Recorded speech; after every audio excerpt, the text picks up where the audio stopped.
Stunting. Ya, stunting masih menjadi permasalahan kesehatan yang urgent di negeri ini. Apa sih stunting itu? Dan apa kaitannya dengan kesehatan lingkungan? Saya akan membahasnya lebih lanjut di video ini bersama saya Feni Marcella Lukita Sihaan dari TSA Medan.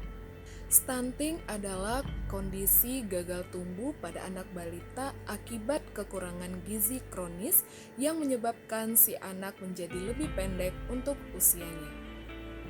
Kekurangan gizi ini dapat terjadi di 1000 hari pertama kehidupan sejak bayi dalam kandungan sampai bayi berumur 2 tahun. Namun, kondisi stunting baru akan nampak sejak bayi berumur 2 tahun.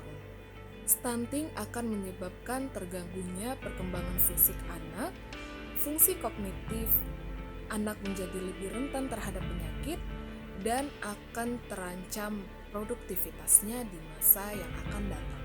Pada tahun 2017, World Bank melaporkan bahwa Indonesia menempati peringkat keempat dengan jumlah balita stunting tertinggi di dunia.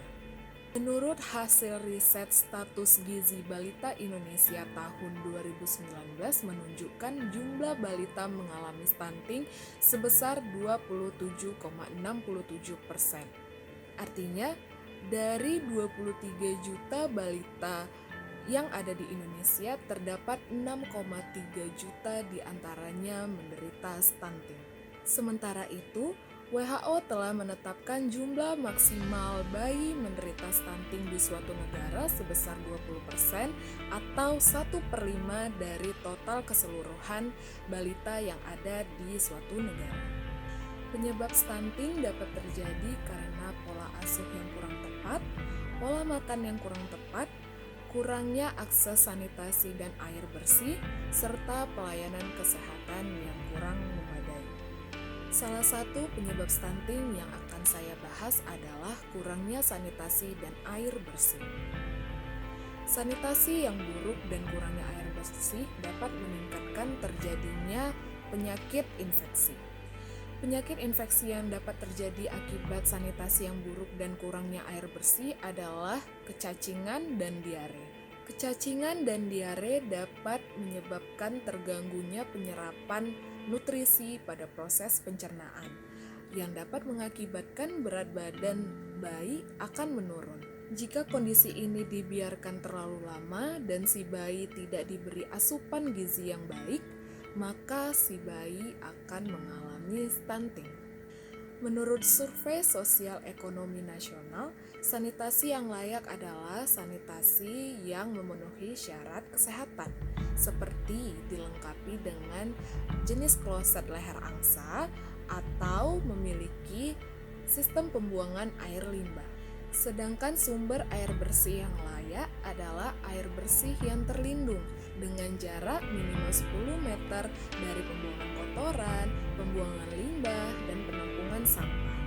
Kebijakan dan program yang telah dilakukan pemerintah terkait sanitasi dan air bersih adalah melalui Rencana Pembangunan Jangka Panjang Nasional tahun 2005-2025 dan Permenkes nomor 3 tahun 2014 tentang sanitasi total berbasis masyarakat.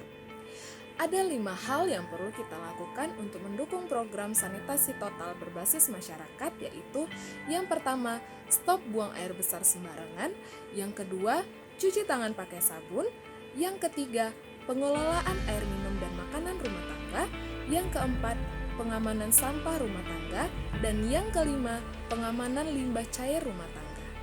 Kampanye PHBS atau perilaku hidup bersih dan sehat yang terus dilakukan pemerintah kepada masyarakat terkait sanitasi adalah cuci tangan pakai sabun menggunakan air bersih yang mengalir, yang kedua penggunaan jamban sehat, yang ketiga penggunaan air bersih untuk minum, dan masih banyak lagi upaya pemerintah dalam pencegahan stunting melalui kesehatan lingkungan. Di akhir video ini, saya ingin mengajak teman-teman untuk sama-sama mencegah stunting karena pencegahan stunting dimulai dari diri sendiri. Terima kasih.